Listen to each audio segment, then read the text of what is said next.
Hope everyone has started doing the assignment homework. You are preparing for that Ram Kahani part that has been assigned to you. And we'll be releasing we will do a live session of that. So you be prepared and we will join on a live session for presentation of those. Is it going to be on the date that you mentioned? No, not on that. One day before or of some later date. Let's first, those who have prepared and are ready, they can just put their names on the group that I have done it. So I would understand how many of you are doing it and then we will see. Okay, so let's begin. मंगलमय मंगल करण पीत राग विज्ञान नमोता ही जाते भये अरिहंतादि महान करि मंगल करि हो महा ग्रंथ करन को काज जाते मिले समाज सब पावे निज पद राज. Second chapter's Mangalacharan, that also we will do. मिथ्यात् भाव अभाव ते जो प्रगटे निज भाव सो जयवंत रहो सदा यही मोक्ष उपाव. Nature of mundane existence. So we are on to Moksh Marg Prakashak Ji Granth, written by Pandit Pravar Todarmal Ji, and we are on to the second chapter where we are discussing the different types of conditions existing in a mundane existence and where they do exist. So in the same sequence, last week we discussed about Dravya Karma, Bhav Karma and No Karma, and we also discussed how the state of existence of bonded karmas are doing, how when they come into fruition it's doing, and what are the causes of bondage, what are the types of bondage. And there we saw that Prakriti, Pradesh, Sthiti and Anubhagban. So all these topics we discussed last week. Today we are going to discuss Nitya Nigod and Itar Nigod. So I shared 2-3 clips, I think before last week. So last week you could not do it. So before the class, we can refer to that. It's in Hindi, Nitya Nigod and Itar Nigod. So Nitya Nigod, Nigodya is a one-sensed being. Okay. So there are 5 one-sensed beings, Sthavar. It is called Sthavar because they are stationary. They cannot move from one place to another place. So among this Sthavar, we have Agnikai, fire, Vayukai, I think that is Vayukai, what we have in English. Atmosphere, I don't know what's the English.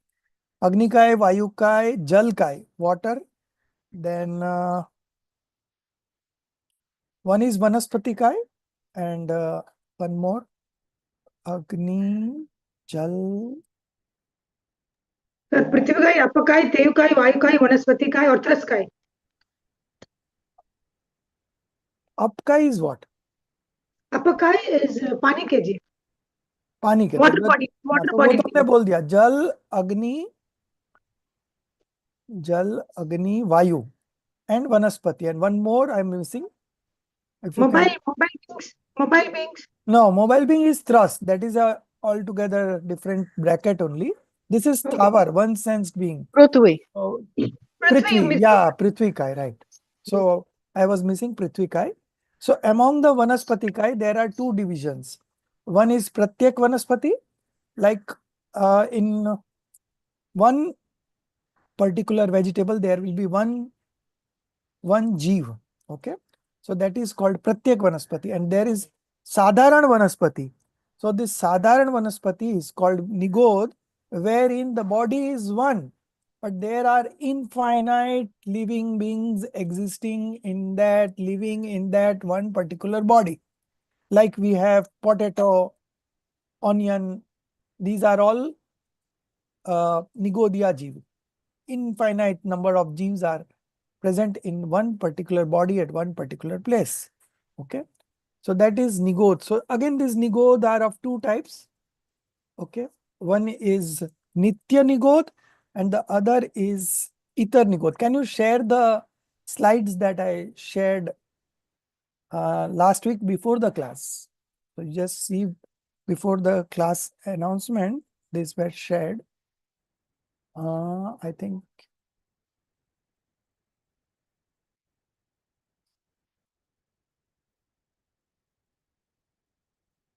I have sent it in the group, so you can check it out individually also if she's not able to share.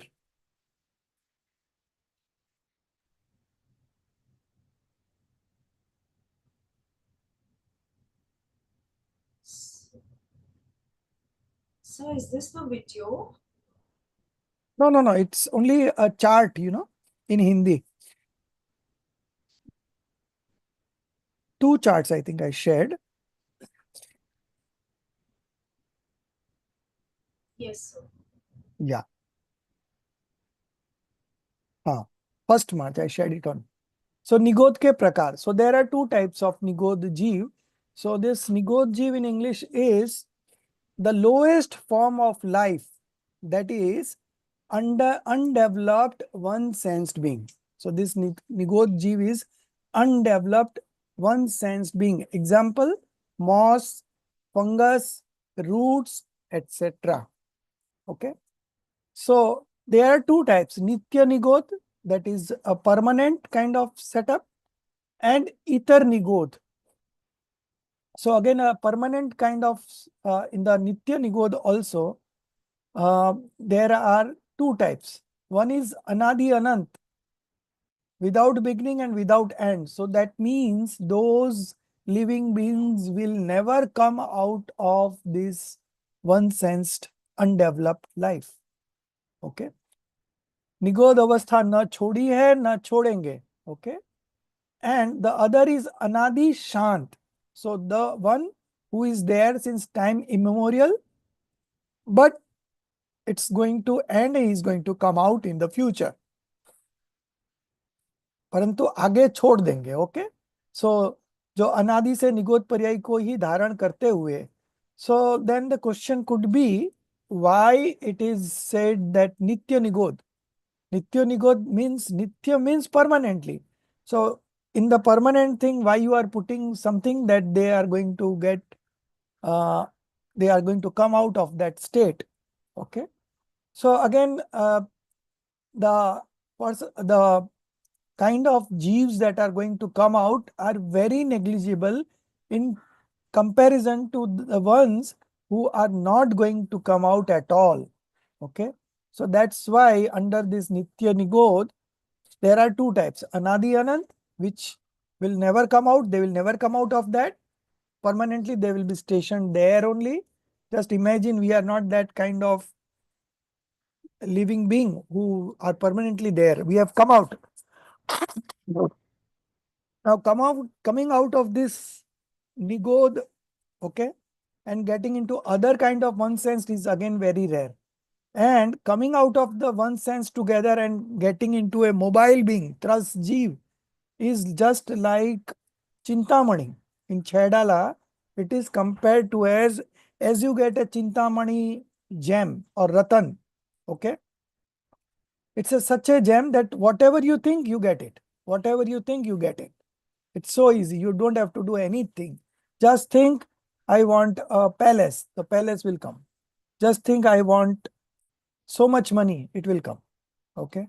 So that is called Chintamani Ratan. In earlier times, it used to exist. Now we don't have it, but earlier times it used to exist. So getting from one sense to two sensed being, which is a mobile being, two sensed, three sensed, four sensed, five sensed with mind, all these are mobile beings. And this is immobile being, one sensed. Okay. So getting out of one sense to getting into two sense is just like Chintamani Ratan. Very rare. Okay. So just now imagine the kind of auspicious karma that has come into fruition for all of us. That we are in this human birth, we have got this Jainism as a religion, and in that also we are fortunate to have true Dev Shastra Guru with us, and then we are still fortunate that we have developed an interest to understand this thing. And you have an interest, but you should also have the means, and that also we have got. And we are putting efforts also, which is the last part. Okay, so this much we have got through our good luck, and we can utilize it in the best way by understanding the scriptures and starting our spiritual journey. Okay, that is our responsibility. So there are two kinds of Nigodya Jeev, Nitya Nigod. There are two kinds in Nitya Nigod. One is the one that they will never come out, they are there since time immemorial. And the other is that they are there since time immemorial, but in future they will come out, which is very small uh, kind of quantity, compared to the one which will never come out. Okay. So as a matter of rule, every 6 months and 8 samay, 608 jeev come out of Nigod. So they come out of Nigod means they either become 2 sensed, 3 sensed, 4 sensed, 5 sensed, and 5 sensed with mind. Any of the things, right? So 608 souls gets liberated every 6 months and 8 samay, and 6-8 comes out of Nigod. This is a rule. Okay. So Nigodya Jeev are of two types. One is Nitya Nigod and the other is Itar Nigod. Now what is this Itar Nigod? So Itar means 4 state of existence. So the souls who are going to come out of this Nigodya state, they will go into these 4 states of existence. They will transmigrate for a certain period of time. I think it is around 2000 sagar years. Okay. Again, it's a very long period. So after that transmigration is over, they will again go back to the Nigod that is called Itar Nigod. Just imagine. We got an opportunity, we came out, and we didn't utilize that opportunity. So we have to again go back to that same state. And there the life is very, very long period. So just imagine what kind of advantage we have got right now in the very present moment. Okay, so more or less I have made you understand. Let's read it. Now I think everything will be cleared. This one sensed being, they Nigodya Jeev, they take birth and death 18 times every second. 18 times every second.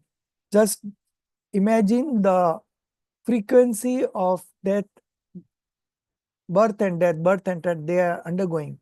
That in 1 second, they are taking birth 18 times and dying 18 times. 1 second.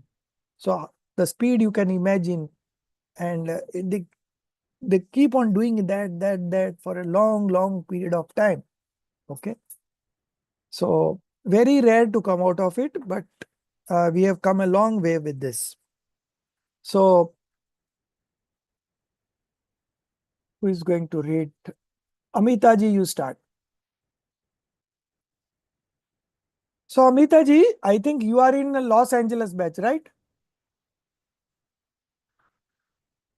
That's correct. Yes, sir. Yeah. So you prepare everything according to that LA batch. Okay. Yes. All homeworks, Yes. and you can always attend this class also. No problem. Yeah. Thank you. Start reading. Nitya, eternal Nigod, and Itar, non-eternal Nigod, state of Jiva. Originally, since eternity, Jiva is found bonded on Nitya Nigod, form of body.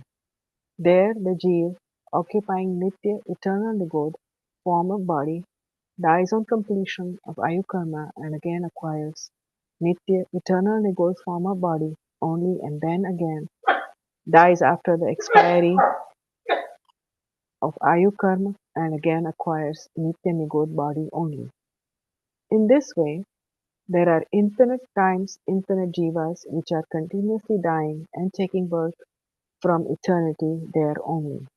Further, from Nitya Nigod state, 608 jivas get out in 6 months and 8 samay. They assume other forms of bodies after getting out from there.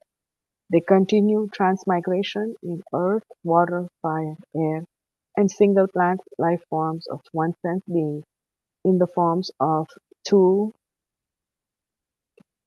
sense, three sense, and four sense beings, or in infernal, animal, human, and celestial forms of five sense beings.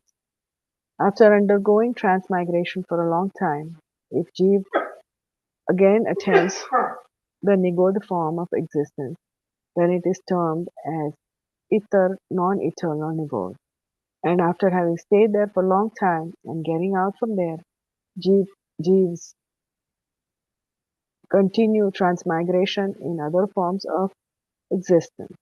There, the maximum period of transmigration in earth, etc., in mobile forms of beings is innumerable, kalpas, only and in mobile forms of 2 to 5 sense beings. Trusty, it is somewhat more than 2000 sagar. In Itharnigod, it is 2.5 Pudgal Paravartan, wandering in matter cycle of, thank you Hemali, time which is infinite period.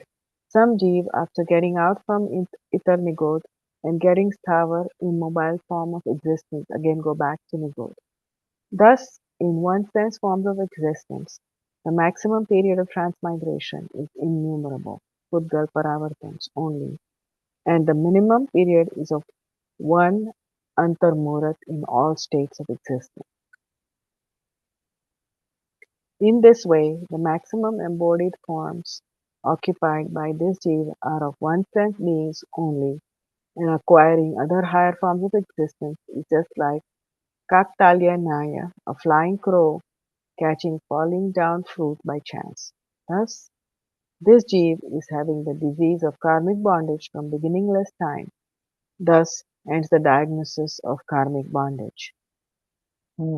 So the conclusion, everything is clear. The last one, Kaktalik Nyay. How rare it is, for that they have given this example. And in that example, a flying crow catching falling down fruit by chance. So where when what I remember is the example is like that, that in a tree a crow was uh, sitting in a branch, right? And he jumped out of that branch, and because of that impact, there was a fruit on that tree which was already very ripe, and because of this crow jumping off from that branch, that fruit fell, and it fell on the ground, and in the ground there was a person who was taking one, what you call bagasa. What is in English? Yawn. Pardon? Yawn. How do you spell it? YAWN. Okay. YAWL, yawl, right? So he was taking a yawl. Okay. Yawn. So he was taking a yawl, and so his mouth was open, and that fruit fell on his mouth. Now, just such a coincidence can happen. It's very rare. That crow jumping off from that branch of the tree, and that fruit which was very ripe, it falling off, and here a person who was taking a yawl, and it is falling on his mouth. So such a coincidence is like getting coming out of that one sense being. Okay. So coming out of one sense is such a rare kind of thing. Thus, this jiva is having the disease of karmic bondage from beginningless time. So this is our story. Okay. This is our story, each individual story, because maximum time is there we pass on this one sense being. Coming out of one sense being is only 2000 sagar, which is again a very short period. It's a long period of time, but compared to the time that we spent in Nigod, it is again a very short period of time. And just comparison coming out of that, getting 2 cents, 3 cents, 4 cents, 5 cents, and then with 5 cents with mind. Okay. There are animals like frog, snakes, who are with mind also and without mind also. Okay. So this is something very unique, and very funny also, that some frogs have mind and some frogs doesn't have mind. So those without mind, they cannot progress, they cannot do any spiritual progress. Whatever is happening, it's happening automatically because of their past karmas. Okay. Only thing is that when you have a mind, then you can do some efforts in the direction of getting liberated. Okay. So we have been, this is our journey and not our journey of each and every individual. So it's a very short duration that we have come out of this. And within that short duration, we have got the best human life. And within that best human life, we have got the true religion of Jainism with us. And having said that, the other kind of rarity that we have already got, this is all because of our good destiny, good luck. Okay. Now, if you are putting efforts according to the uh, path mentioned in the scriptures by our supreme beings, then you will initiate your path of liberation and you will get liberated soon. Very soon, in the next birth, you can get liberated. Okay. So that much is the potential. So just imagine what you have got in your hand. It's like just hitting a jackpot and not knowing it, you know. So we all have to be very serious and dedicated and sincere in our approach, although it is not that difficult, but sincerity and dedication is what is the demand. Okay. So we all make a conscious decision that we will be very sincere to this course, and we are on to the third sem now, and you can just imagine the kind of things that you are going to go through in the next 4 years. Okay. And what is the ultimate conclusion of all this is that you will learn those skills where you will be able to be happy in all situations of your life, whether it is a adverse situation, adverse than adverse, worse situations, or it is a very good situations. In both the cases, you could be indifferent to the external factors happening around you. Such a state is what we are going to achieve by studies of this. Okay. So that is all. Now, state of Jeev caused due to the disease of karmic bondage. Okay. This is a very interesting concept, that we know that there are major 8 karmas. Okay. So the rise of each karma, what is the state of Jeev at the on the rise of those karmas is being explained here. Okay. So we'll start with Jnana Varanam, Darshana Varanam, Monia, Antaray, Ayu, Nam, Gotra, Vednya. We'll go in sequence. Okay. So I have a this is the introduction, and then of course the heading is missing here. You can put the heading here. Now the states of Jiva caused by instrumentality of disease of karmic bondage are being described. So here a heading is missing, which you can just write it down. Jiva's condition due to the rise of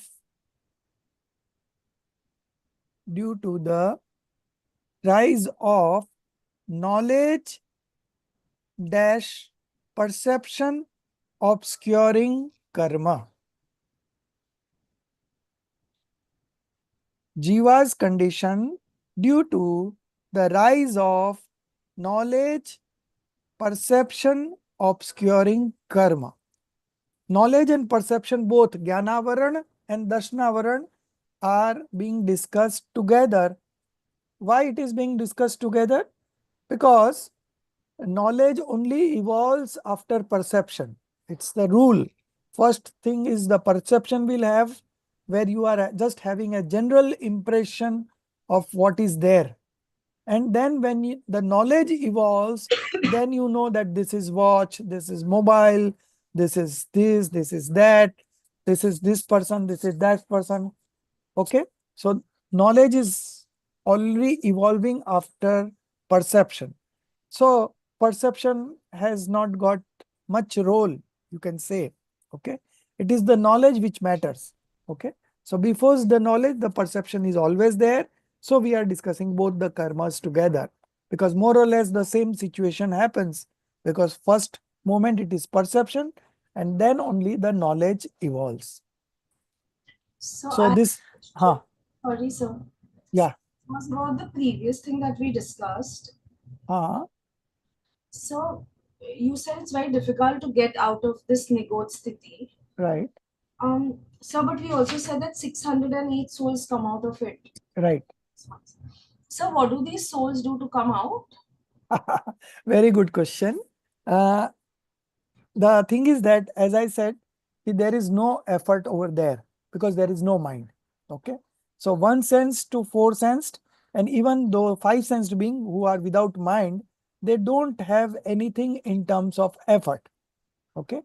But there is a rule that every 48 minutes, the sentiments change on its own. Okay. So if it is an inauspicious, it will change to auspicious. If it is auspicious, it will change to inauspicious. So every 48 minutes is the maximum time, although it could change in one moment also. Okay. But 48 minutes is maximum. Nobody can stay in a particular sentiment more than 48 minutes. That is a rule. Okay. So just because of these changes happening from auspicious to inauspicious, inauspicious to inauspicious, they are able to get out of the one sensed being because of this. Okay. So this is the cause. It is again happening in automatically. There is no effort being done over there because there is no mind. It's only a one-way traffic. You are just getting the fruits of the karmas that you have bound in the past. Okay. You don't have any support system over there to minimize the pain or suffering. Okay. Whatever is there, you have to suffer, suffer, suffer. No kind of any kind of relief, no efforts. Okay. Here you have got a chance to do proper effort, and although you must have bound many karmas in the past, but with your dint of effort, you can minimize their effect, okay, to a great extent. And in the higher stages, like you become a monk and you are in that uh, you are jumping onto that ladder of spiritual development from 8th stage onwards. There the dissociation of karmic bondage happens such a fast that it's just an exponential growth. So in the first moment it is 2, the next moment it is 4, the next moment it is 16, the next moment it is 256, the next moment it is 5012. It goes on in exponential way. So although we have bound so much of karmas in our past life, but when we get into monkhood, the shedding of karmas happens so fast that I can give you few examples. Uh, mm, mm, the most classic example would be Bharat Chakravarti. Okay. So the moment he got initiated into monkhood and he started meditating, and within 48 minutes, he manifested omniscient knowledge. Just imagine. No taking food, nothing. Just initiating into monkhood, sitting on the meditation pose, and within 48 minutes, he manifested omniscience knowledge, means he attained 13th stage. So from 4th stage to 13th stage within 48 minutes, and you can just imagine the kind of speed with which the shedding of karma would have happened. Okay. So it could be that easy. And Adinath Bhagwan took 1000 years to get that omniscient knowledge. From initiating into monkhood to omniscience knowledge, it took 1000 years for Adinath Bhagwan. It took 6 days for Malinath Bhagwan to do that. And it took 48 minutes for Bharat Chakravarti. That means, although he was a householder, Bharat Chakravarti, but while being a householder, he was internally working so much that when he got initiated into monkhood, all things happened so fast. So ours also, right now, our work is in progress. Okay. The moment we study, the moment we contemplate, the moment we arrive at a decision, we are chopping off karmas with great speed, which is not visible to us, but it is happening internally. Okay. So just be happy that we are in the right direction, with right kind of associations, with right kind of efforts. Our life is going to take a very good turn, and we are going to get liberated very soon. Okay, these are the signs. Sir, I had a very basic clarification to make. Mhm. I wanted to ask, is Nigod in Tiryansh Gati or in Narak Gati? I No, think it is in Tiryanj Gati. So in Tiryanj Okay. Gati, we have animal kingdom and plant kingdom. So Nigodhya is a plant, Vanaspati Kai. Okay. Okay, So it's Tiryanj Gati only. Okay. Anything else? Okay, so we can start. Jiva's condition due to the rise of knowledge, perception, obscuring karma. Okay, so Jia, you only start. Yes, sir. I'll start from now. Okay. Now the states of Jeev caused by instrumentality of disease of karmic bondage are being described. Inherently, the nature of this Jeev is Chaitanya, sentience. It possesses the power of cognizing general and specific nature of all existing substances. Chaitanya is the name of souls, that attribute in which the real nature of substance is reflected as they are. Cognition of general common nature of substances is called the perception, darshan, and cognition of specific uncommon nature of substances is called knowledge, gyan. Due to such nature, the soul always possesses the power of perceiving and knowing all the substances directly and simultaneously, with their all attributes and modifications of the past, present, and future, without any help or means.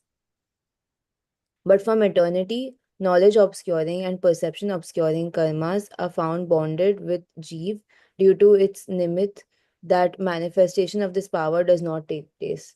Owing to Shayopsham, destruction comes subsidence of these karmas, somewhat a little manifestation of Mati Gyan, sensory knowledge, and Shrud Gyan, scriptural knowledge is found, and very rarely of the Gyan, clairvoyance is also found.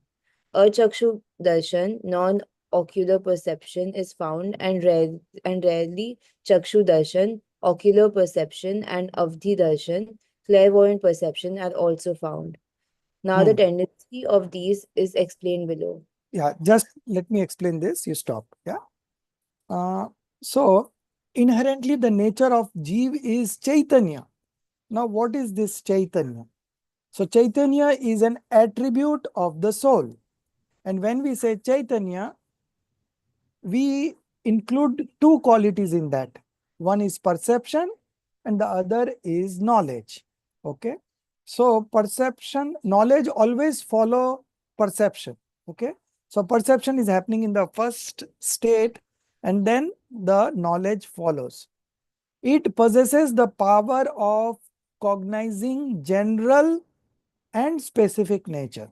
So general nature, common impression is the function of perception. Okay. So there is something that you can see. Now what it is, when you are able to identify that, then it becomes a knowledge. Okay. So in movies you have seen that they are showing dialogues between a hero and heroine. So when the hero is speaking, they blur the image of the heroine. Only hero is highlighted.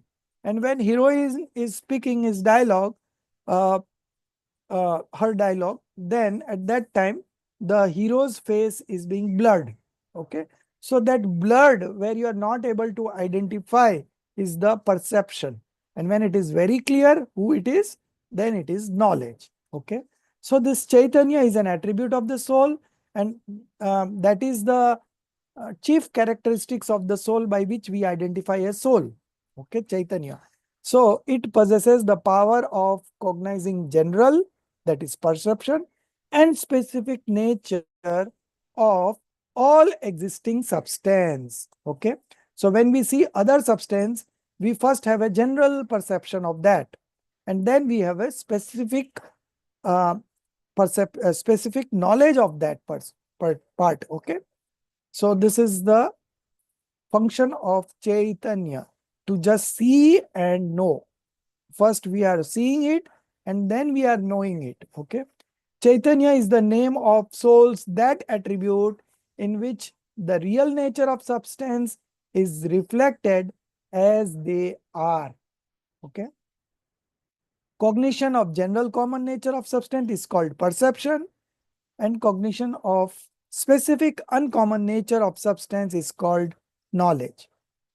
Due to such nature, the soul always possesses the power of perceiving and knowing all substances directly and simultaneously with their all attributes and modification of the past, present, and future, without any help or means. Now this whole line, okay, soul possesses the power of perceiving and knowing all the substances directly and simultaneously of all the three times. What does it mean? What it is indicating? Sir, it is indicating केवल ज्ञान, sir. Yes, omniscience knowledge. So this is the power that we all possess. Power. As a Shakti, we have it. Okay. When it gets manifested, it's a different thing. But as a power, we all have, and even the Nigodya Jeev also has the power. Okay. This power is having, and just imagine that we are having so much of infinite attributes in us, and still we are wandering in this universe begging for happiness. Whereas we are ourselves a mass of infinite happiness and other attributes. Okay. So this is the paradox, So we have to get rid of this. Okay. And we can get rid of this just by initiating the process of manifesting our infinite attributes into modifications. So we are all possessing this power. Now how to unlock that power is the key of right belief. It begins with right belief, okay?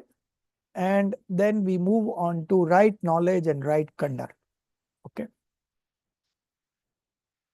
So we have this power of knowing all the things directly and simultaneously with all their attributes and modifications of the past, present, and future without any help, means independently or means. But from eternity. Now, this is the power and potential.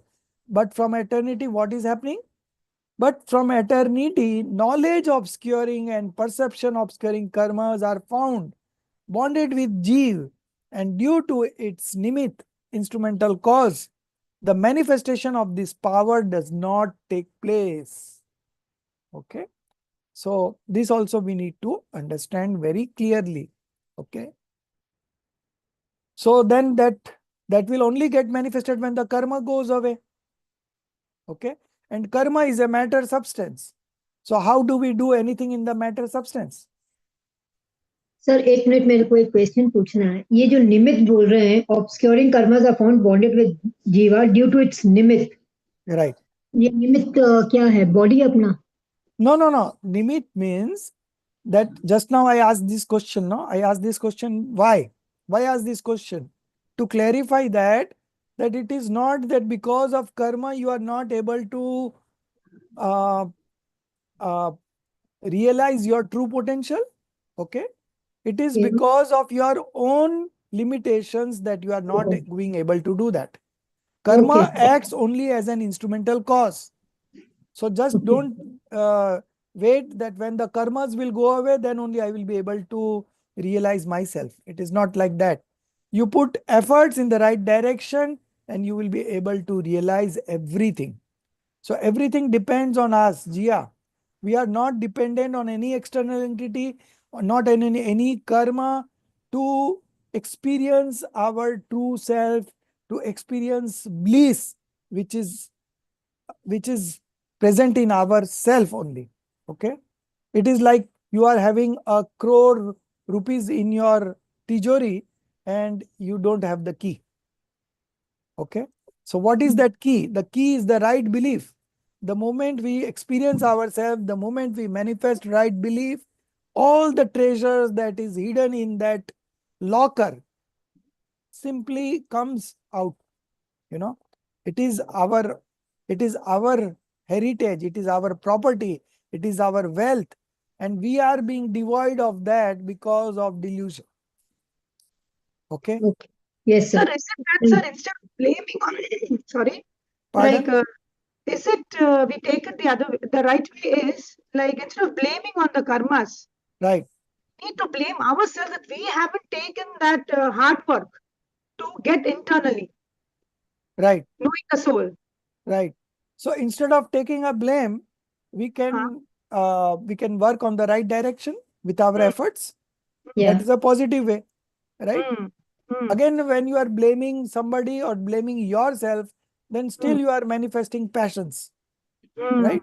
But Okay. moving into the right direction, forgetting all those, ignoring all those, right?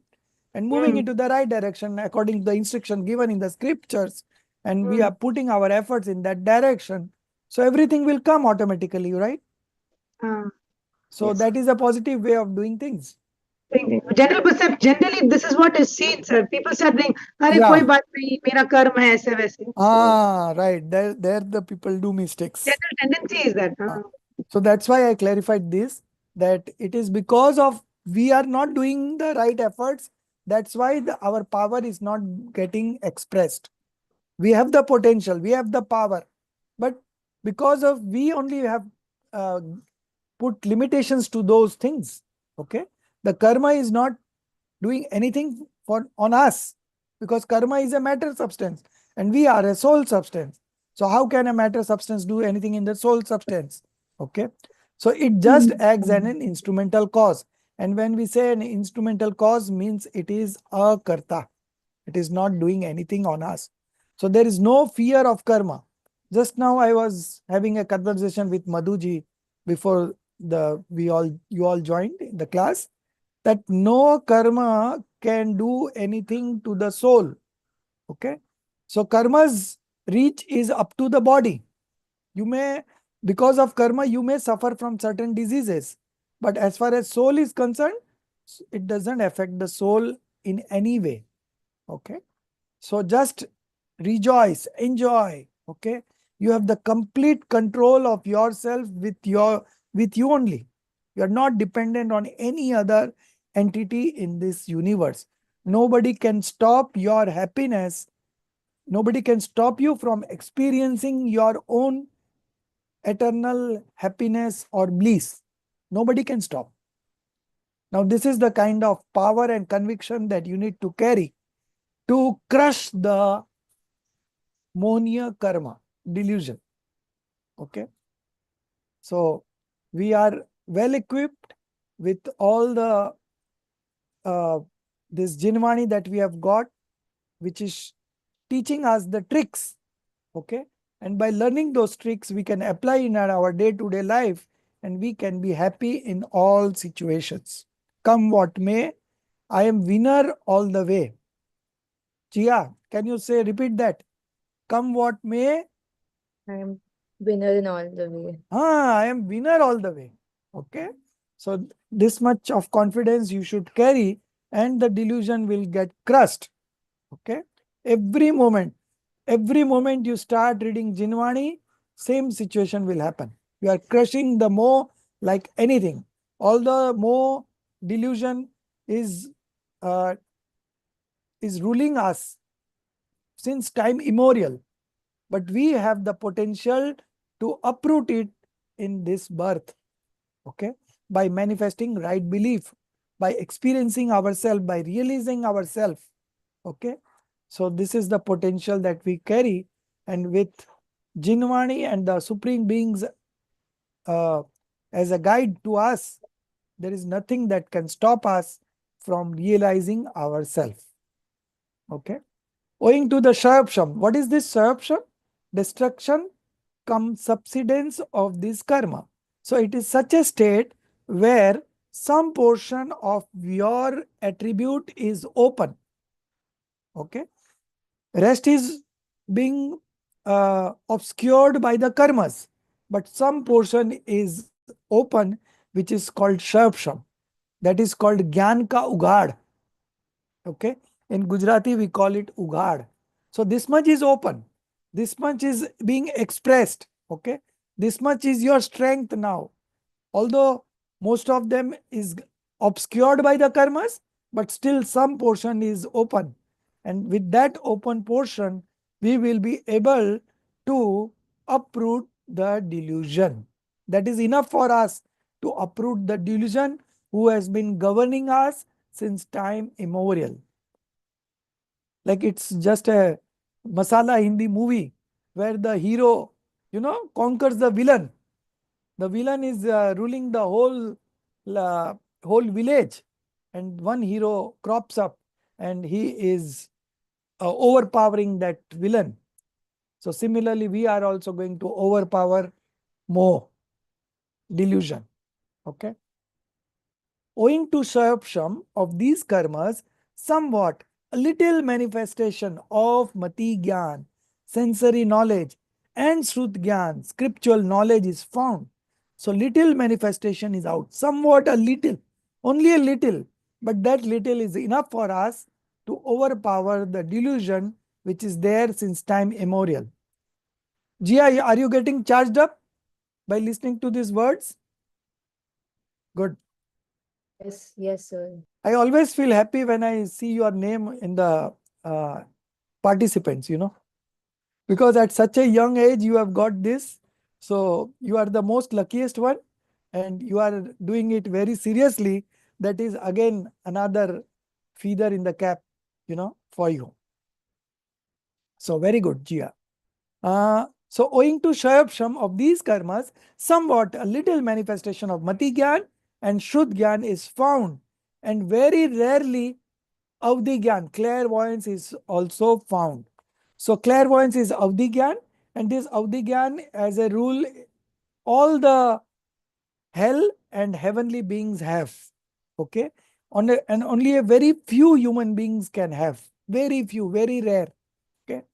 So see, this Mati Srudgyan is available with all the human beings. Okay. And very rarely Avdi Gyan is also found. Achakshu darshan, non-ocular perception. So perception, we have 4 divisions. Okay. Chakshu darshan, achakshu darshan, Avdi darshan, and Keval darshan. Okay. So achakshu darshan. Okay. Achakshu darshan, non-ocular perception is found, and rarely chakshu darshan, ocular perception, and Avdi darshan, clairvoyant perception, are also found. So that we will study later on. We have read one chapter, Upyog, in Vitrag Vigyan, part 3, chapter 3. Okay. Part 3, chapter 3, Upyog chapter we have read. It's in English, it is called active consciousness or operative consciousness. There we have read about all these divisions. You can refer that chapter once again as a revision after the class. Now the tendency of this is explained below. So we are still covering the knowledge obscuring karma and perception obscuring karma, and under that this is a subdivision, dependent functioning of mati gyan. Read. Who will read?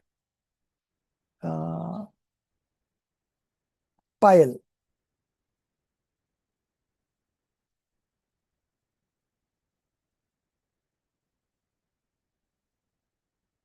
Are you there? Yeah. Mati Gnan knows with the help of Stop. Your voice is breaking. I think you have an internet issue at your end. Or it's only for me. No, sir, it's Voice was breaking? Yes. Yes, it Yes, was yes. breaking, sir. Yeah. So somebody else would read. Rekha, Sir. Yes, Yeah. sir. you read. So dependent functioning of Mati Gyan. Hmm. Mati Gyan knows with the help of Dravya Indriyas, the bodily organs, namely tongue, nose, eyes, ears, touch, and Dravya Mana, the material mind, situated in heart in the shape of an eight petal open lotus. For example, he whose eyesight is weak, though sees through his eyes, only but sees only after putting one eyeglass and cannot see without eyeglasses. Similarly, Stool's knowing power is feeble. He knows by his knowledge but knows only with the instrumentality of Dravya Indriyas and Man. Cannot know without them. And even when the eyes are all right, but if some defect develops in the eyeglass, then he cannot see or sees unclearly or sees differently. Similarly, one's Kshayopsham Gyan is as it is, but if the matter particles, atoms of Dravya Indriya and Man turn otherwise, then he cannot know or knows unclearly or knows differently, because there exists cause and effect relationship between the modifications of atoms of Dravya Indriya and Man and Matigyan. Therefore, according to their modifications, the modification of knowledge also takes place. As for example, in childhood and old age of human beings, Dravyendriyas and Man, etc., are feeble. Then knowing power is also found feeble. And further, as owing to the instrumentality of cold atmosphere, etc., the particles of senses, of touch, etc., and mind act differently. Then either nothing is known or a very little is known. Shall I read, sir? Yeah, continue. 2-3 paragraphs more. Okay. Further, naimatic cause and effect relationship is found also in between knowledge and external objects. See, for instance, if the particles, atoms of darkness or the particles forming cataract, etc., or the opaque particles of stone, etc., come before eyes, then eyes cannot see. And if a red glass comes before eyes, then all appears red. If green glass comes before eyes, then all appears green. Thus, erroneous knowing takes place. Further, If telescope, eyeglass, etc. come before eyes, then the things appear in magnified form. If particles of light, water, plain glass come before eyes, then also things appear as they are. Similarly, one should know about other senses and mind also appropriately. Owing to the use of incantation, etc., or owing to the drunkenness, etc., or owing to the nimitt of ghost, etc., either no knowing or a very little knowing or knowing differently takes place. In this way, this knowledge is dependent on external things also. Moreover, whatever is known through this knowledge is known unclearly. From remote position, knows in one way, from vicinity, knows in other way, instantly knows in a different way. If there be delay in knowing, then knows differently, knows some objects with suspicion, knows some objects erroneously, knows some objects a little only. In all these ways, clear knowing is not possible. In this way, Mati Gyan, sensory knowledge, functions depending upon the medium of senses and mind. It knows through the medium of those senses only such molecules of matter which lie in the area within the reach of senses, are present in gross form, and are knowable by self. Even in those molecules, the modes of touch, etc., of some molecules only are known through different senses in different moments of time.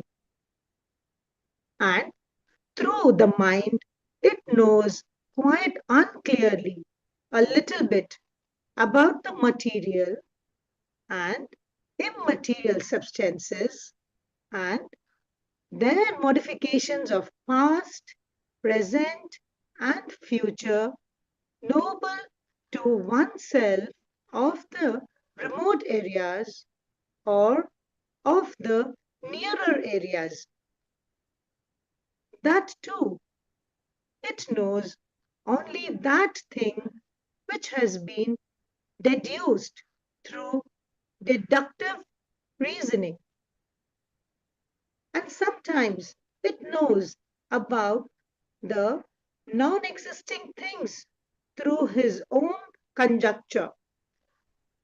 For example, as in dream or in conscious state also, it contemplates about such things, forms, etc., which are perhaps found nowhere, and etc., which are perhaps found nowhere, and believes them contrary to their nature. In this way, knowing takes place through mind. So, the knowledge which functions through senses and mind is called Mati Gyan, that is, the sensory knowledge. Further, the one-sensed beings, that is, earth, water, fire, air, and vegetables, that is, plants, have the knowledge of touch only. Earthworm, conch, etc. Two-sensed beings have the knowledge of touch and taste. Ant, bug, etc. three sensed beings have the knowledge of touch, taste, and smell. Large black bee, fly, moths, etc. Four sensed beings have the knowledge of touch, taste, smell, and color. Crocodile, cow, pigeon, etc. Animals that are subhuman beings and human beings, celestial beings, infernal beings, these are five sensed beings and they have the knowledge of touch, taste, smell, color, and words, that is sound. In animals, Trianchas, many are rational, that is, the mind, and many are irrational, that is, without mind. There, the rational beings have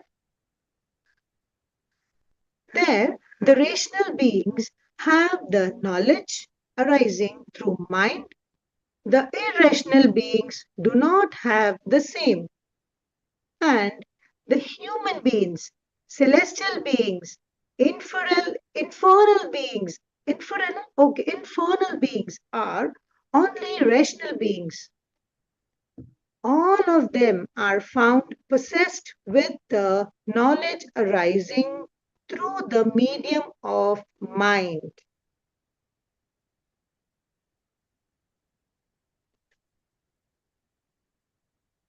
Thus Thus, is thus it is to be known the functioning of Mati Gyan. stop. So whole of Mati Gyan we have read at one stroke, and it is very easy. In one line, if I want to tell you all the thing that Rekha now just read, is that our knowledge that we have got in the present time is having many limitations. Okay. What are the limitations? First of all, the knowledge is of the soul. Okay. But it is not able to know directly. So what we have now in terms of expression is indirect knowledge. Mati Gyan and Shrut Gyan we have, and both of these operate through five senses and mind. And that's why both this knowledge is called indirect knowledge. The other three are direct knowledge, clairvoyance, telepathy, and omniscience. These are three are direct knowledge. Out of these three, clairvoyance and telepathy is partial direct knowledge, and omniscience is complete direct knowledge. Now coming back to Mati Gyan and Shrut Gyan, okay? Sensory knowledge and scriptural knowledge. So sensory knowledge, so first of all, we have perception. After perception, we have knowledge. And in knowledge, we have Mati Gyan as the first one. And when we go further deep, after knowing something through Mati Gyan, then it becomes a Shrut Gyan. So you understood the sequence? First of all, perception, general impression. Then Mati Gyan, sensory knowledge, knowing through five senses and mind. And whatever we know through five senses and mind, if we are able to go further deep, then it becomes scriptural knowledge, Shrut Gyan. Okay.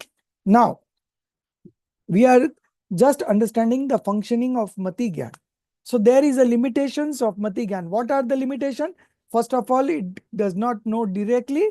It knows through five senses, namely tongue, nose, eyes, ears, touch, and the mind, material mind, situated in the heart of the shape of an eight-petaled open lotus. Now, these scientists have not been able to discover, but our omniscient have shown this, that there is a heart. It is called Dravyaman, material mind, and in that mind, from where the knowledge is coming out. Okay. So we have six mediums. Five are the senses, and the sixth one is the mind. Okay. Through this, the knowledge, the soul is the powerhouse of knowledge. from there the knowledge is emanating, but it is emanating through these 5 senses and mind. That is the that is our present stage. Okay, we are knowing indirectly through 5 senses and mind. The knowledge is coming from the soul, but since it is operating through 5 senses and mind, we call it sensory knowledge. So sensory knowledge is also coming from the soul, but it is being termed as sensory because it functions through the medium of 5 senses and mind. Okay, so this is the dependence. Then the next dependence is that even we are knowing through senses, but if something comes in between, okay, like example given is of eye, we are seeing through eyes, but if the power is feeble, then we need the specs, the eyeglass to know it. Okay, and if that eyeglass is unclear, we are not able to see it correctly. Okay, hazy picture is coming. So all these are limitations, dependency of our knowledge. Okay, so we have 5 senses, mind, and you go further, next paragraph. And this 5 senses and the knowledge, they have got a instrumental cause and effect relationship. Okay, knowledge is the attribute of the soul, but this 5 senses and mind is a part of the body. Okay, so both are do separate substances, and in between them there exists a instrumental cause and effect relationship.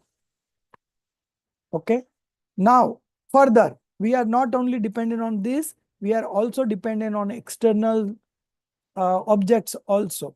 Okay, like telescope, eyeglass. If it if we see from them, then the things appear in magnified form. Okay, we can see we can perceive something from near, and from far off it looks very small, like aeroplane.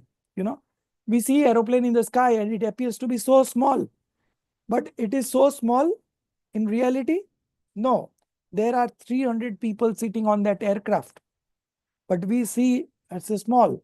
That is the limitation of our knowledge. We see that 2 tracks are meeting up when we see further in the direction, but actually they never meet. True tracks remain parallel always, but it appears to us that they are converging one at a particular point, but it is not converging. It is always remaining the separate, and the distance is also the same everywhere. But this is the limitations of our knowledge. Okay, because it is operating through senses. Okay, so these are all dependent things. So external things depend. If we put a green glass in front of our eyes, everything appears green. Whereas in reality, everything is not green. But because of these external objects, it seems. So our knowledge is dependent on these 5 senses and mind. It is dependent on external objects. So we are knowing, either we are knowing not clearly, or sometimes we are knowing perversely. Okay. Okay.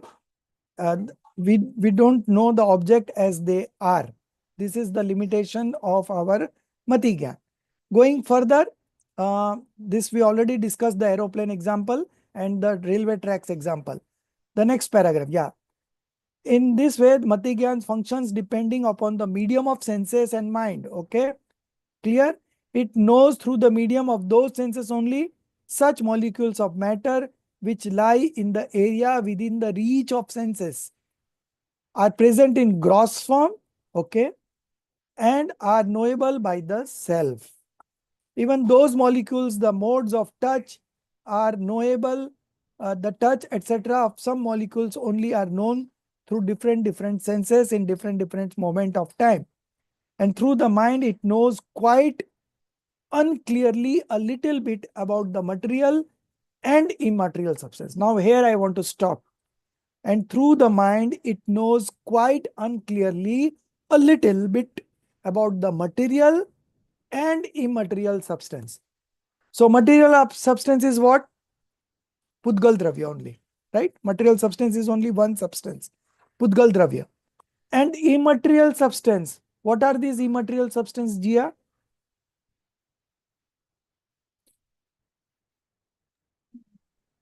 Without matter is all immaterial. So soul is immaterial. The medium of motion is immaterial. The medium of rest is immaterial. The space is immaterial. The time is immaterial. So 5 substances are immaterial and only 1 substance is material. So through this mind, okay, 5 senses only sees the material substance. 5 senses can see immaterial substance? No, it cannot know the immaterial substance. So 5 substance is useless for knowing the soul. But mind is such a medium which knows material substance also and immaterial substance also.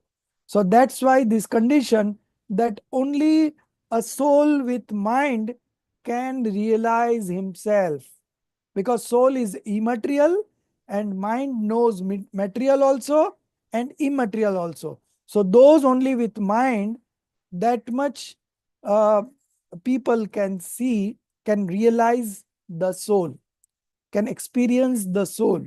Okay, so our condition having mind to know yourself is valid because only mind can know the immaterial substance.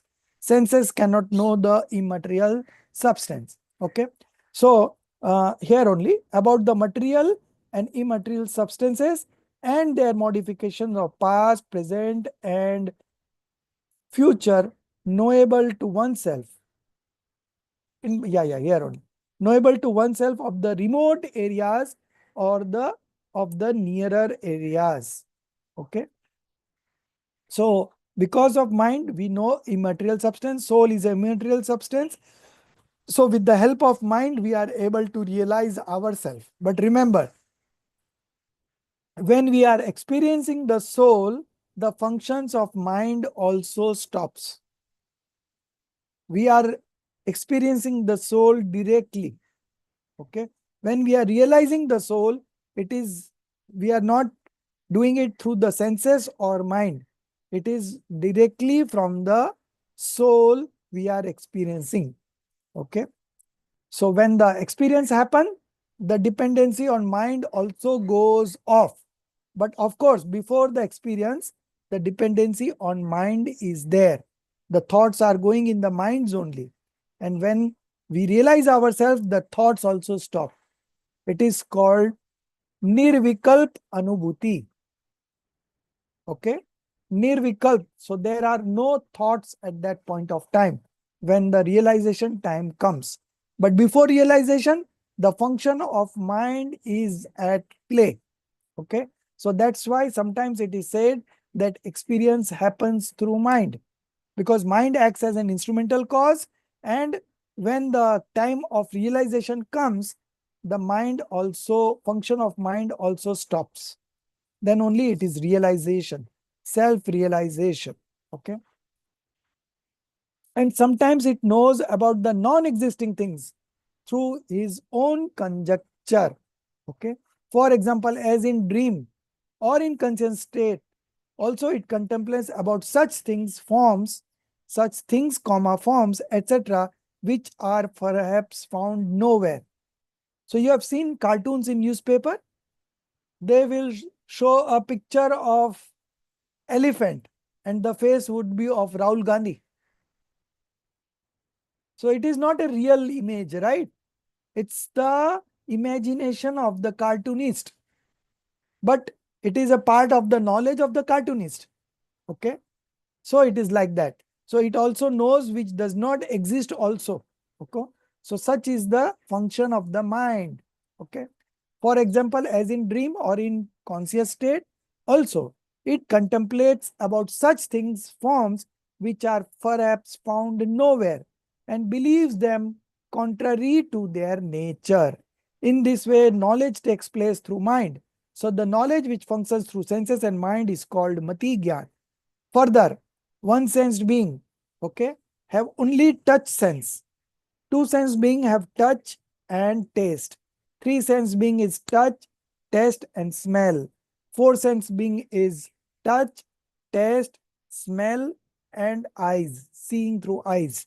And five sense being touch, taste, smell, vision, and ear. Okay, listening to the sound. So these are 5 sensed beings, and the examples are also given.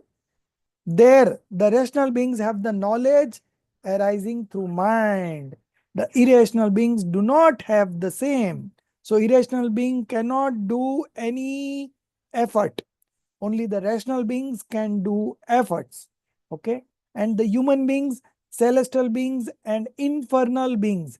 Now these infernal beings are hellish beings. Okay. The uh, the person who are in hell are called infernal beings, are only rational beings. All of them are found possessed with the knowledge arising through the medium of mind. Next line, one line left. Thus is to be known functioning of Matigya. So this is the dependency of the knowledge that we possessed right now. This is the limitations. Okay, understood the limitation? Now we are moving on to the other part, the Shrut Gyan. So after we know through something through Mati Gyan, then comes Shrut Gyan in the picture. So we are knowing some objects through Mati Gyan. Okay, and then comes the Shrut Gyan. Okay, so this is the sequence that will follow. Now we will learn about Shrut Gyan. Okay, who will read? Soumya, are you there? I don't see you. No, you are not there. Okay. So, Pratibhaji, you read.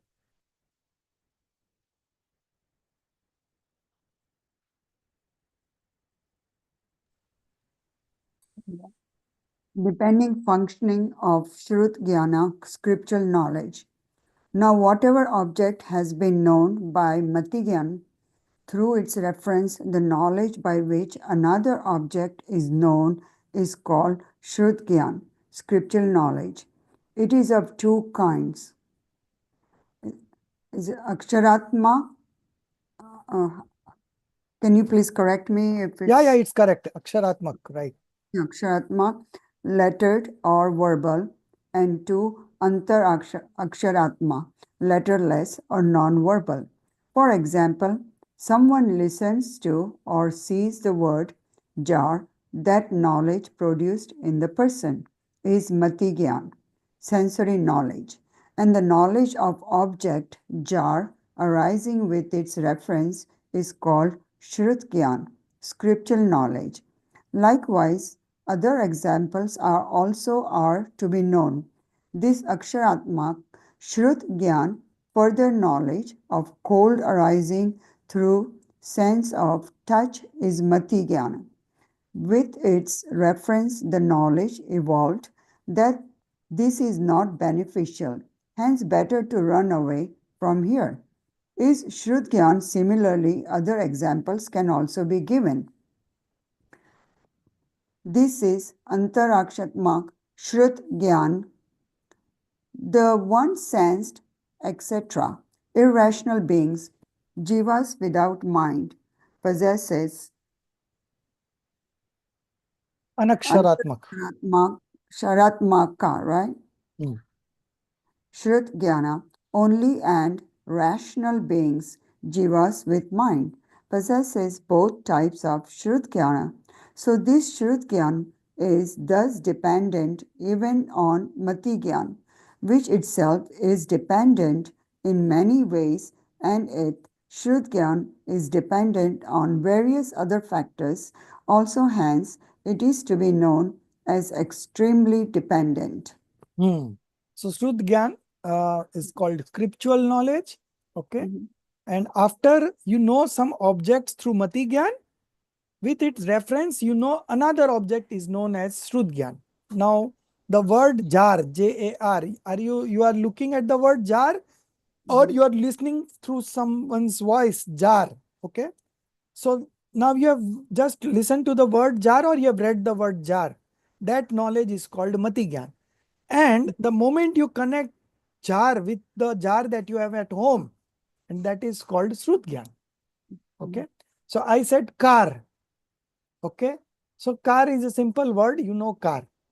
But the moment you connect it to your car, then it becomes a Shrut Gyan. Okay. So the object car is different from the word car. So word car is Mati Gyan and object car is Shrut Gyan. Clear? Okay. So this is the how the Shrudgyan evolves. So all the viewpoints that we generally discussed is in the part of Shrudgyan. Nice, all the nice, Nischay Nay, Vyavhar Nay. These are some perspective from which we look at an object. Okay, so these are all part of scriptural knowledge, Shrut Gyan. Okay, and Mati Gyan is the Gyan that we operate through 5 senses and mind. Okay, so Shrut Gyan, all the Nays and Praman Gyan are all part of Shrut Gyan only. Okay, so there are 2 types of Shrut Gyan, Aksharatmak and non-Aksharatmak. All the irrational beings, 1 sense, 2 sense, 3 sense, 4 sense, 5 sense without mind are all irrational beings. They have only Aksharatmak Shrut Gyan. Okay. 1 minute. Huh? Same. Just. Yes. This paragraph only. Yeah. So I just wanted to ask you. So initially we said soul's attribute is Chaitanya, which is broken down into perception and knowledge. Right. Perception is Darshan Gyan. Perception is Darshan. Only Darshan, not And Darshan. knowledge is Gyan. And this knowledge then becomes Mati Gyan. This knowledge has 5 parts. Mati Gyan, Shrut Gyan, Avdi Gyan, Manaparya Gyan, Keval Gyan. Okay, we will be discussing one after the other. Here we are discussing only Mati Gyan. First we discussed Mati Gyan. Now we are discussing Shrut Gyan. Okay, then will come Avdi Gyan, clairvoyance. Then will come telepathy, Manaparya Gyan, and then omniscience. But since we are discussing the conditions that a mundane existence goes through, so we will not consider telepathy and omniscience because those only the enlightened souls have. Okay, and we are not considering the condition of enlightened souls. We are considering the conditions of only worldly existent soul. Okay, so we will consider only those parts. Okay, so this Shrut Gyan is of 2 types, Aksharatmak and Anaksharatmak. So the one sensed irrational beings, jivas without mind, possesses Anaksharatmak. Okay, Anaksharatmak Shrudgyan only. And rational beings, okay, rational beings, those beings with our mind, possesses both types of Shrudgyan, Aksharatmak and Anaksharatmak, both types of Shrudgyan. Okay, so Anaksharatmak Gyan. So now, the 3 sensed ant. Okay, so if you have tried to block a 3 sensed ant, it will turn around. You keep your hand this way, it will turn around that way. Then you take your hand that way, it will again turn around because it has got no eyes. It is a 3 sensed being. It has got only touch, taste, and smell. So if there is some food you have kept outside, it will come automatically through the sense, through the touch, taste, and smell. The smell, through smell sense, he has got smell sense, and through that smell only, he knows that there is food available. So he flocks. So many ants flocks in a moment. You keep something outside in your kitchen, and so many ants will come in few moments. How they do come? Because they have these only 3 senses. So when you have less senses, the power of knowing is more in those senses. So they know from far off place that there is some food is there through the smell only. Okay, so they operate like this. Now the moment you block it, so they don't have eyes. Okay, and they don't have ear. Only 3 senses. So you block from one side, it turns around, and you can just imagine the kind of fear that is prevalent in those because they don't have eyes. Now just imagine now if we have blind persons here, okay, as a human. There are some human who are blind now. Just imagine their condition. Without the eyes, they are so dependent. And here we have all the 5 senses, we have got mind, we have got everything. Now we are in the best position to have in this universe. Okay, nothing best can happen better than this situation. Okay, so our utmost responsibility is to get into the path of liberation and get liberated. This is the opportunity that we have got. Okay, all other conditions you will see are all dependency, dependency, dependency. Okay. So whatever knowledge we have right now, we can utilize it. We can utilize our time in studying the scriptural knowledge, interpreting all this information into our knowledge, and manifesting right belief. Okay. And once we manifest right belief, we are onto the path of liberation, and we continue to progress in the path of liberation, and ultimately we get liberated very soon. How fast? In the next birth, you can get liberated. This is the potential that we carry right now. Okay. I'll share a clip in Hindi, and I think I will translate also. I have got that English translation also. So in that it mentions that in the first 3,000 years of this fifth era, 64 souls will be like that who will get liberated in the next birth. Only 64. Jia, you want to be one of them? 64. This is present what potential we are carrying. 64 souls in the first 3,000 years. Then in the next 3,000 years, it will be only 32. The figure will be reduced, 32. Then in the next 3,000 years, it will be only 12. Then it will be 8. Then it will be 4. Then it will be 2. And then it will be 1. Last 3,000 years, one soul will be such that he will get liberated in the next birth. From here, he will take birth in the Mahavidya Chakra. There, Simandar Paramatma is still there. And from there, he will become a monk. At the age of 8, he will become a monk, and he will get liberated in that birth itself. Such is the fast. And this is all mentioned in the scriptures. Tatvat Sutra. In Tatvat Sutra. No, this is mentioned in Dhawla. Okay. And I will share that clip. Very interesting. So it could be so fast. Here we are in this situation, and in the next birth, we are going to get liberated. Okay. So a very rare opportunity we have got, and we should exercise our full energy, strength, time to it, and manifest all this right belief, right knowledge, and right conduct. And we are going to get liberated very soon. Okay. So one sensed irrational beings, one sense, two sense, three sense, four sense, five sensed irrational beings have anaksharatmak, and the rational beings have aksharatmak and anaksharatmak both. Okay. So, but these are all knowledge are very dependent, very limited knowledge we have got, and very limited time we have got. When you combine the time factor with that, then you feel like doing nothing. These crores will remain here. Whether you have 2 crores or 5 crores or 100 crores or 1,000 crores, when you leave this body, everything will be here. Okay. Sir, So, I had a question. yeah, you ask. You see that, so since what I understood is that Shrutgyan is dependent on Mati Gyan, like it's developed over. Yes, yeah. So would we say that new offsprings and babies don't have Shrutgyan? No, they also have. Even the 3 sensed being have Gyan, no? 3 sensed, we just discussed the example of ant. Now that ant knows that there is a blockage here. So he will try to move away in other direction. You get the blockage over there, then again he will move. Because he has got Shrut And through Shrut he knows that this is dangerous for me. There's something hot. He will come back again. Because he knows he will get burned. So these all functions are done by Shrut So even the 3 sense being has Shrut 2 sense being has Shrut 4 sense has Shrut Okay. All have got Shrut but this is limited. Okay.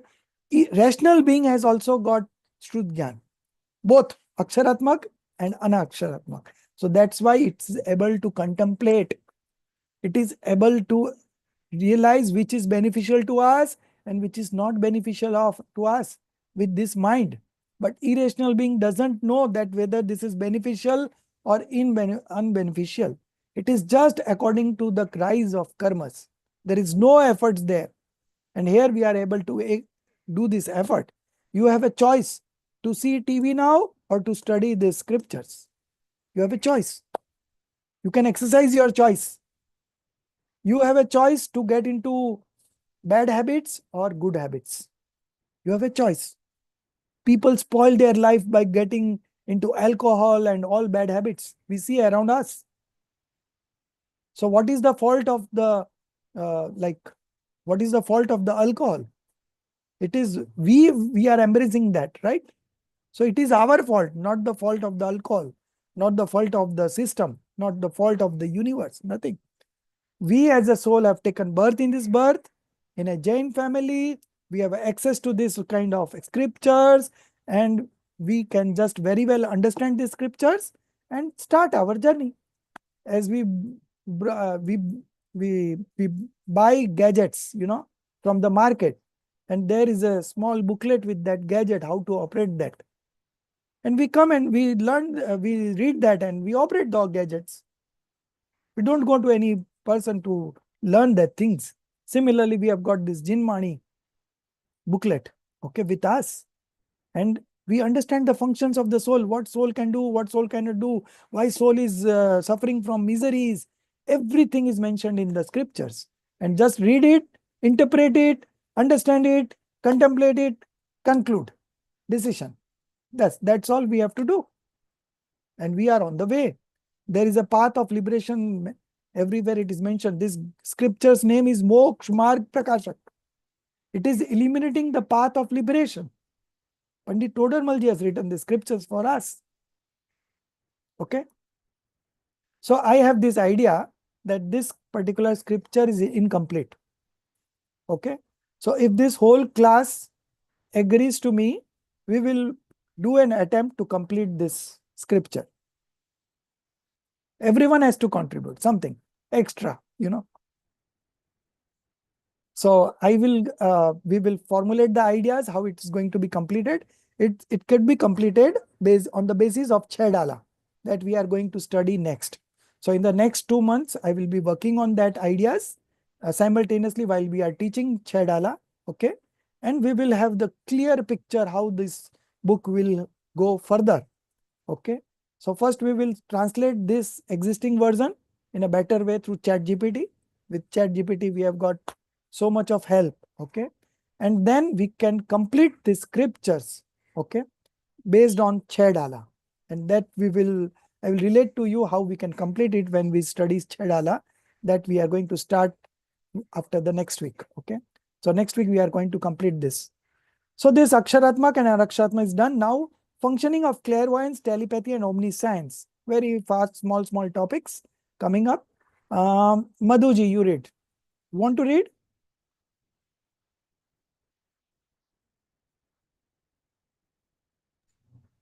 Yes, I'll read. Maltiji, you Yes, read. I forgot to unmute myself. Okay, So I okay. was. Yeah, you read. Okay, Madhuji will read. Then Maltiji. Yeah, yes. Thank you, sir. Functioning of clairvoyance, telepathy, and omniscience. Now, that knowledge by which the material objects are known distinctly and clearly according to its limitations of the extent of area, that is region, and time is called Avadhi Gyan, clairvoyance. It is found manifested in all celestial and infernal beings and is also found rarely in any of the rational five second anim- five sensed animals and human beings. This is not found in irrational beings. So this knowledge is also dependent on body, etc., Pudgalas, matter particles. The clairvoyance is of three kinds. Deshavadi, partial clairvoyance; two, Parmavadi, excellent clairvoyance; and three, Sarvavadi, full clairvoyance. In these, Deshavadi knows material objects with somewhat clarity and limitation of limited area and time. That too is found in some jiva only. And Parmavadi, Sarvavadi, and Manaparyay Gyan, telepathy, these three types of direct knowledge get manifested in moksha marg, part liberation only.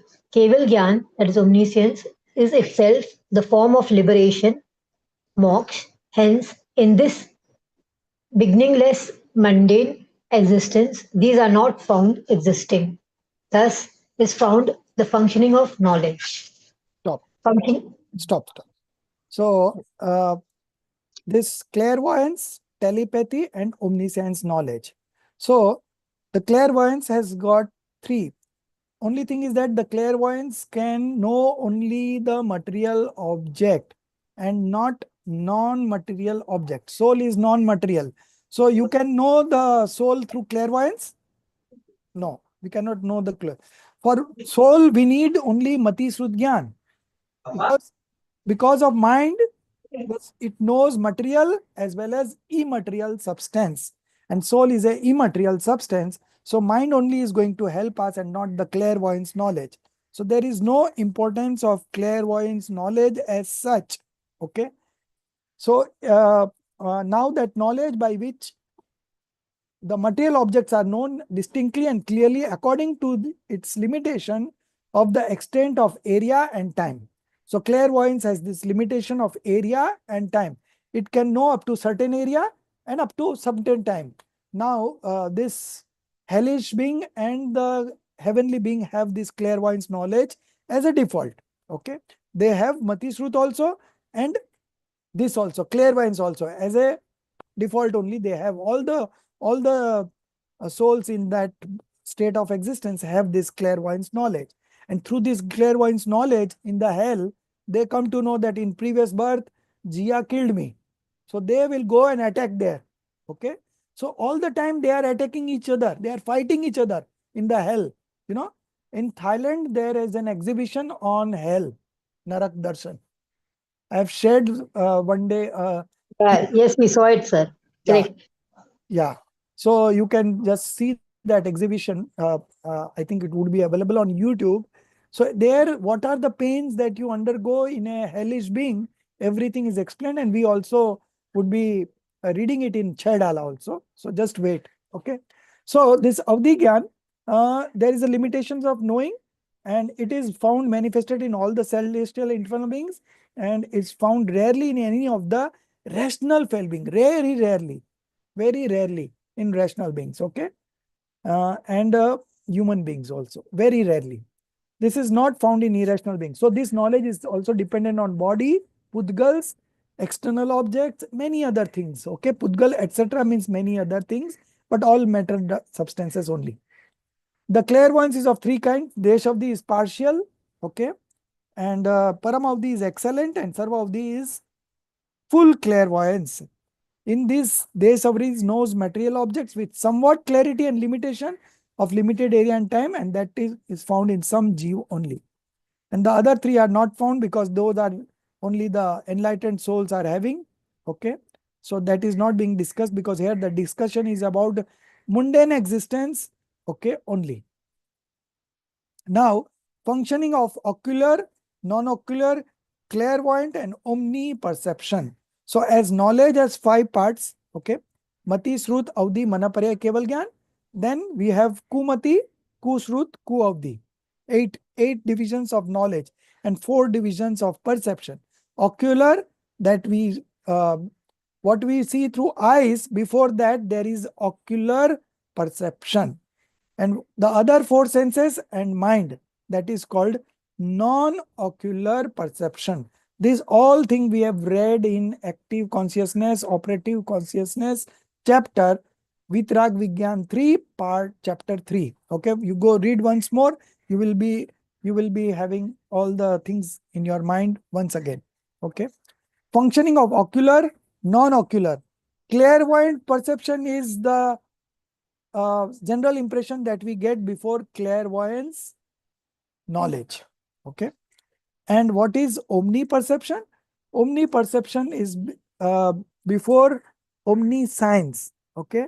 So before omniscience knowledge, omniscience perception is there, but no, I've told it wrong.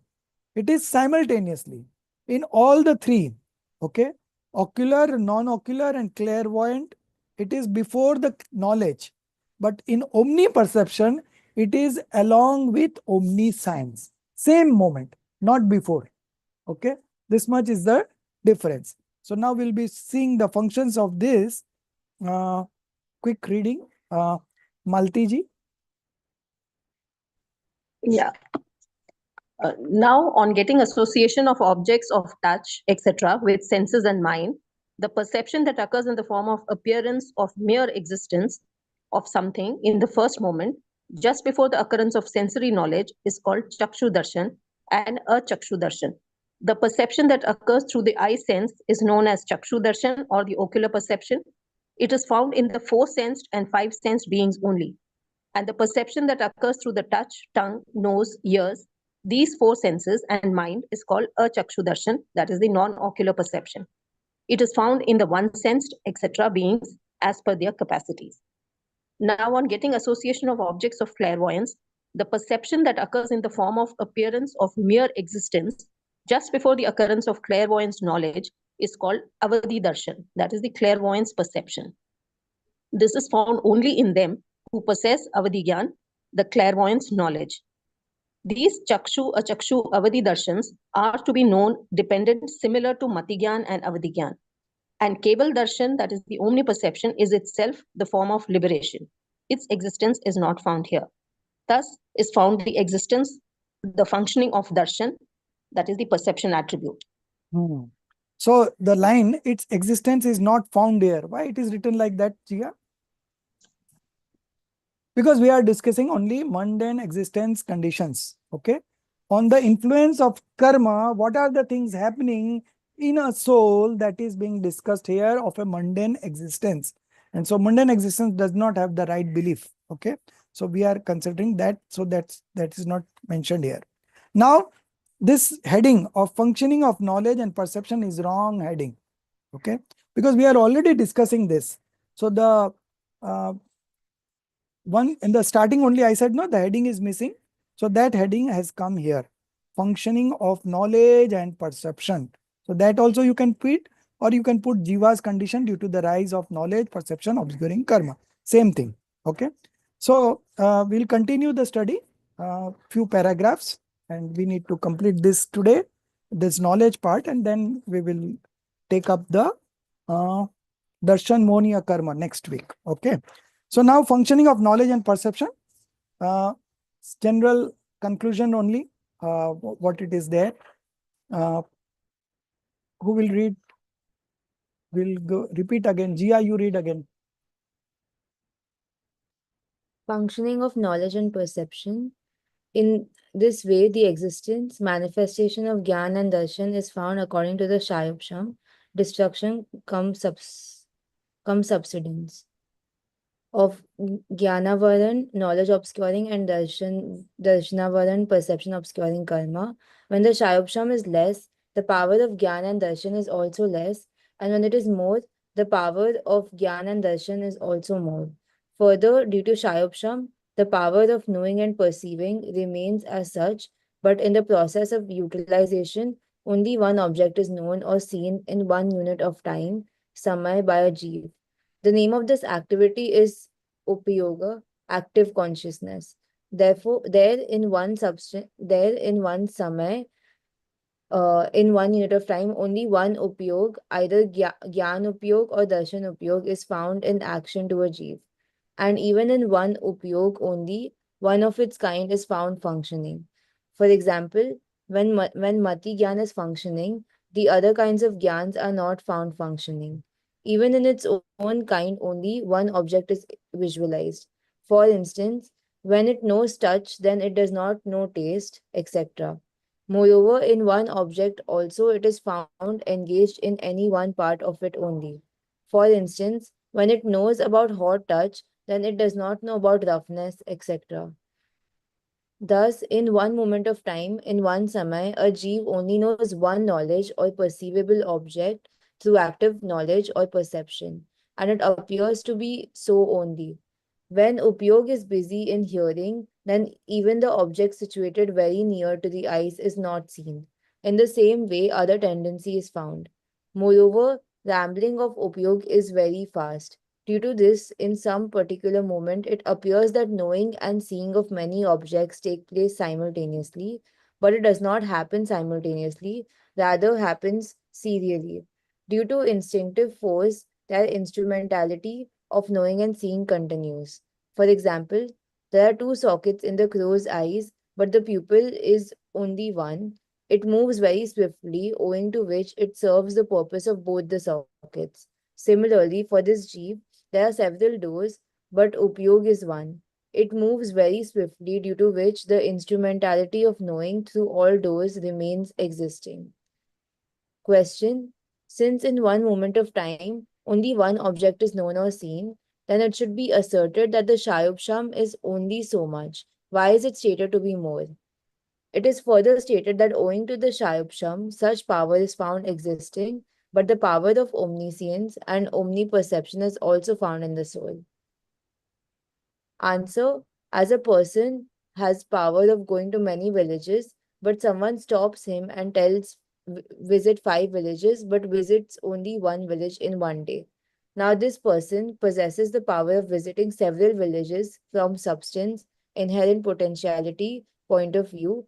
However, that power may get manifested at some other time, but it is not found manifested in the present time because he cannot visit more than 5 villages at present, and also the power of going to 5 villages exits in him at present from the manifestation power point of view, because he can go to these 5 villages, but the instantaneous manifestation of that power is of visiting only one village in one day. Similarly, this jeev has the power of knowing and seeing all the substances, but the karmas obstructed it, and only so much Shayupsham resulted, manifested, that the object of touch, sense, etc. only can be known or seen, but only one object in one samay moment of time can be known or perceived. The jeev has the power of knowing and seeing all objects from substance, inherent potentiality point of view, which may get manifested at some other time, but does not exist manifested at present, because he cannot know or see the object more than the object of one's own manifested capability of knowing and seeing, and also the power of knowing and seeing the objects as per his capability in the present manifestation form exists from the modification point of view. Because he can know and see these objects, but the instantaneous manifested capacity is found of knowing or seeing only one object in one samay. Unit Stop, of time. stop, stop. So you see the limitations of our knowledge and perception. Okay.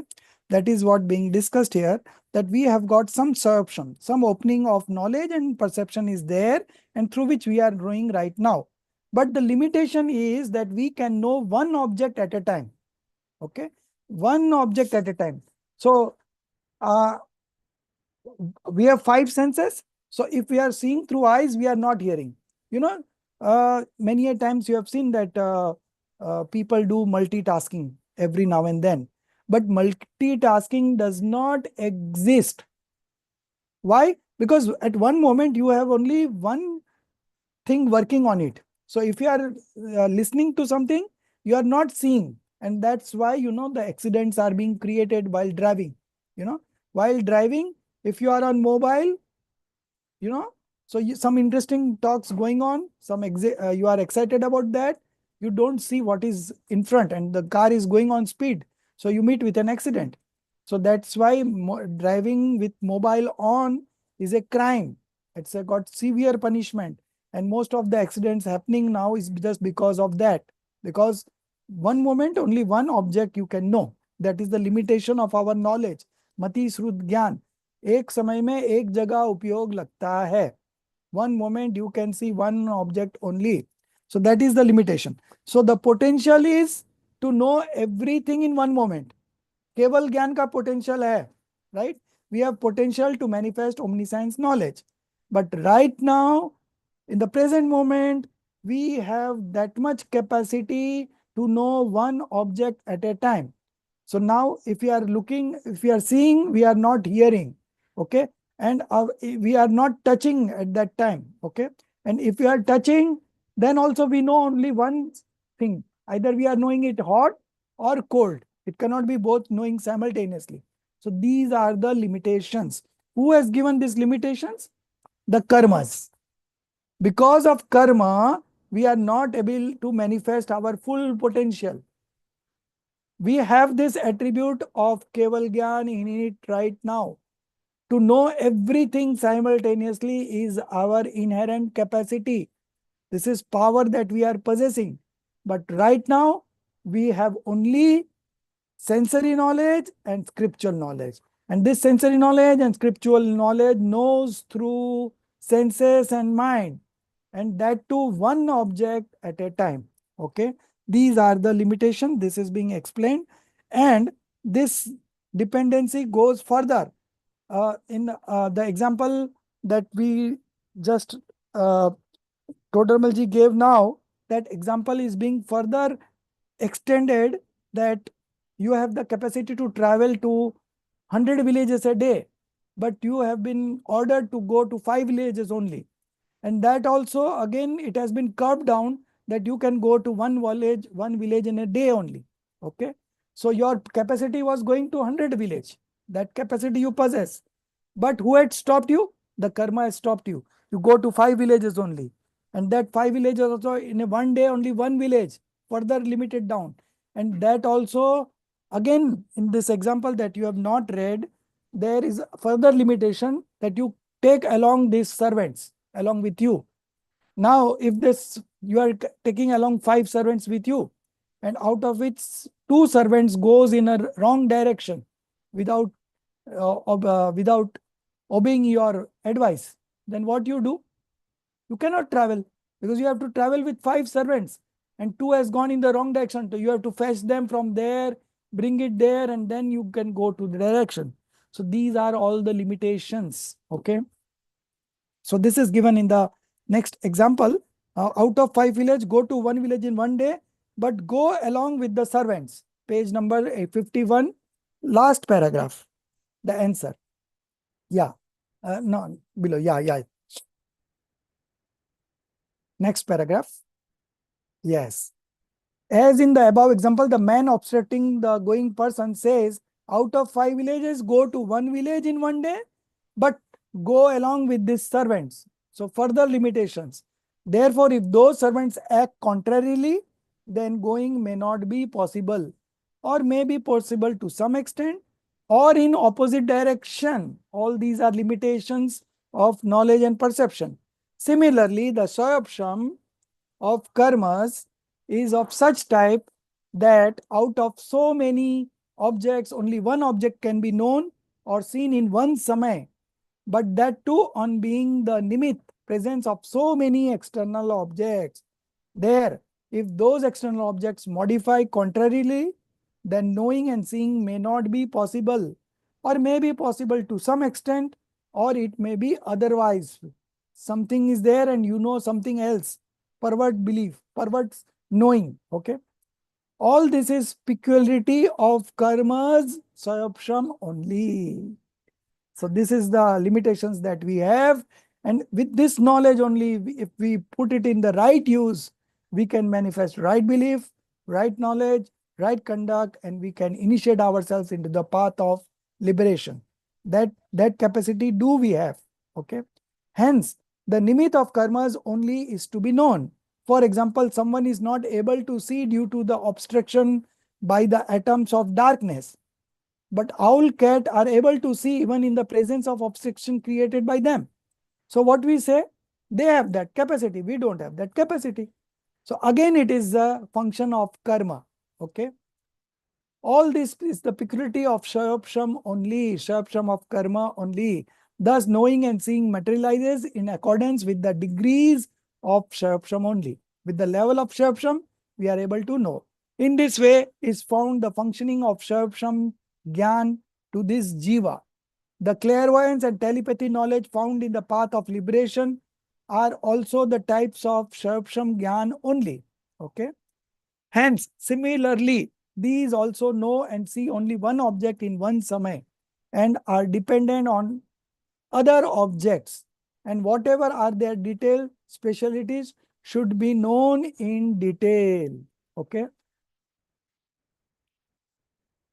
Thus, owing to the instrumentality of the rise of Jnanavaran and Darshanavaran karmas, most of the degrees of Jnan and Darshan are non-existent.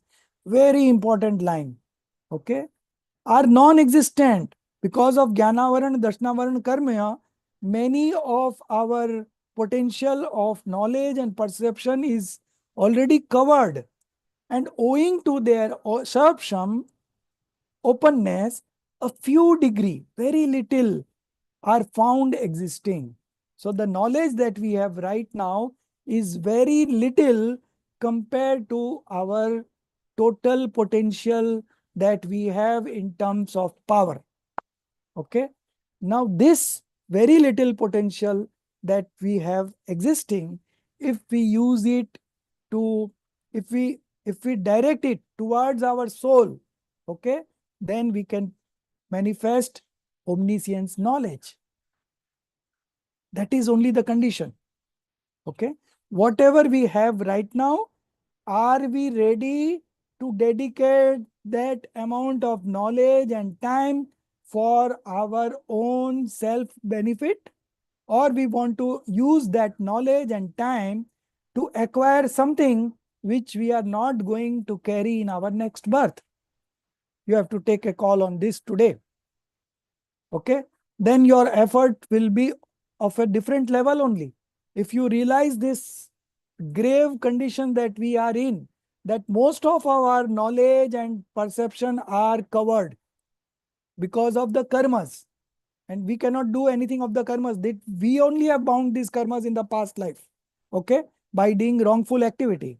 Now these karmas are there, but still, owing to their sarpsham, a few degree are found existing. A few degree of jnana and darshan is open now. And that's why we are able to know things around us. Now you want to spend this, whatever you have got, in something for your own benefit or something which is not going to benefit you in any way. Okay. So this, the female person in the family, they are very intelligent. Now, if you have invited some friend of yours, okay, best friend of your Jia, so your mother will cook will make how many chapatis? He knows that Jia will eat 3, Apurva will eat 4, I will eat 5, not maybe 4, and you have elder sister or younger sister? Younger. Younger. So she will eat 3, okay? So 4 plus 5, she will say it's 15. So she will make only 15 chapati. She knows your friend will eat so much. But here, in terms of earning, we don't have any limit. Why we are going morning to evening to earn money, money, money? For this life, you require very little. Okay. So I am not telling you to retire now, but you keep a thing in mind that at some point we want to retire and we want to fully pursue this spiritual knowledge only, nothing else, because nothing is going to come with us. My life will end here only. Okay. And all these possessions will be here only. Okay. Your great grandfather was here or not? Jia? Great grandfather. Okay. Your father, then your grandfather, which is there in your family right now, and his father was also there, but he is no more here, right? So what did he took with him? All things existed here. Your house, your wealth, your gold, everything is here, and we just go away. Similarly, we also will go away one day. But before that, whatever we have knowledge, whatever time we are having in this life, we will dedicate it this for our own spiritual development. Okay. Although we may start little bit every day, and then as we develop more interest, we can spend more time, and knowing these only facts only going to bring happiness in our life. So we will be happy right now also. And when we take birth in the next birth, there also we will continue this happiness journey, and ultimately we will get liberated, and then we will experience eternal bliss all the time permanently. And this soul is going to be permanent. Okay. It's not going to die anytime.